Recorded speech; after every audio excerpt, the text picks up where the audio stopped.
ইউএসটিএমের আচার্য মাহবুবুল হক সহ 6 শিক্ষককে পুলিশি রিমান্ড মঞ্জুর আদালতের।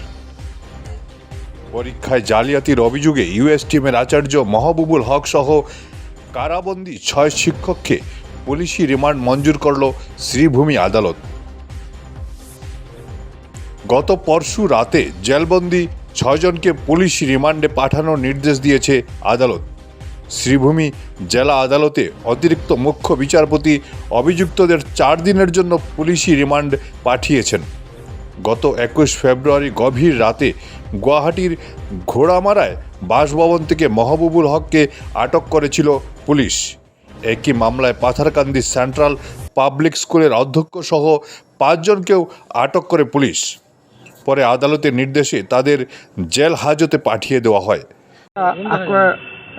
রিমান্ড বিষয় দিছিলে কি খবর কি গার্জন দিছে সানিকদা আতর আজি আমি public prosecutor Sribhumi district and I along with my other additional and assistant public prosecutors moved the petition for remand for 7 days, and honorable court was pleased to grant remand for 4 days of the accused persons in this case. So rest details we will find from the order what more is written ordered by the court. In which case number 55 subsequent 55 case.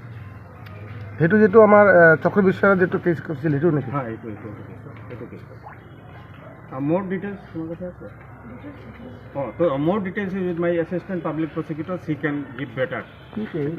তুমি কিনলি আজকে তো remand জমা হয়েছিল SMS কোন এবং 7 ডেজের remand আইও prayer দিছিল এবং এই অনুযায়ী কোর্টে অনারেবল কোর্টে এডিশনাল সিজন কোর্টে এটা 4 ডেজ রিমান্ড দেওয়া দিচ্ছে এবং আসামির অসুস্থতা তারা আসামির তরফে একটা পিটিশন দেওয়া হয়েছে যে অসুস্থ বলে, এবং তার মেডিকেল রিপোর্ট যখন সাবমিট করা হয়েছে তখন দেখা গেছে তার এই ধরনের কোনো এক্সটার্নাল ইনজুরি, যার কারণে কোর্টে এই মেডিকেলের উপরে তারে রিমান্ড 4 ডেজ দেওয়া হয়েছে।